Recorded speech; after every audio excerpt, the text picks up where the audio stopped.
నేను సభాముఖంగా కోరుతాం జరుగుతుంది. సో ఇప్పుడు మీడియా మిత్రులకైనా ప్రశ్న ఉంటే సమాధానం చెప్పడానికి సిద్ధంగా. 87 లక్షల మంది పిల్లలు ఉంటే 67 లక్షల మందికి ఇస్తున్నారనేది ఒకటి వైసీపీ ఆరోపణ. ప్రధానంగా 13,000 ఇస్తుంది, 2,000 లోకేష్ గారు తీసుకుంటున్నారని వైసీపీ క్వశ్చన్ చేస్తాం. నేను చూశాను, ప్రతిపక్షంలో ఉన్న పార్టీ నాపైన తీవ్రమైన ఆరోపణ చేసింది. వాళ్ళు అధికారికంగా ట్వీట్ పెట్టారు. వాళ్ళకి నేను 24 గంటలు సమయం ఇస్తున్నా. 2,000 రూపాయలు నా బ్యాంక్ అకౌంట్కి వచ్చింది, నా జోబులోకి వచ్చిందని వాళ్ళు అంటున్నారు కనుక నిరూపించండి, లేదంటే ఆ స్టేట్మెంట్ విత్డ్రా చేయండి. ఈ రెండు చేయకపోతే చాలా తీవ్రమైన పరిణామాలు ఉంటాయి. లీగల్గా నేను దీనిపైన ముందరికి వెళ్ళాలని నిర్ణయించుకుంటాం జరిగింది. ఎందుకంటే ప్రజలు కూడా ఒకటి గుర్తుపెట్టుకోవాలి, వైకాపా పార్టీ అనేది ఒక అబద్ధాన్ని 100 సార్లు చెప్పి నిజం చేసేదానికి ప్రయత్నించే పార్టీ.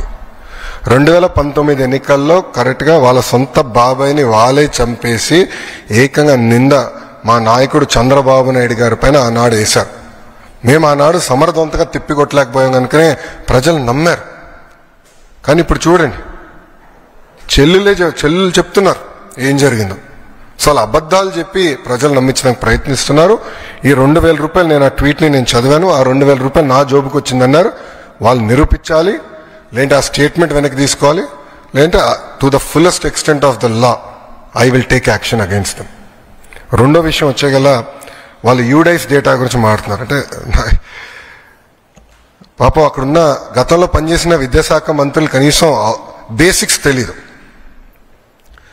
యూడైస్లో అంగన్వాడీకి వెళ్తున్న పిల్లలు ఉంటారు, ఎల్కేజీకి వెళ్తున్న పిల్లలు ఉంటారు, యూకేజీకి వెళ్తున్న పిల్లలు ఉంటారు. ఈ స్కీమ్ వాళ్ళకి వర్తించదు. నంబర్ 1.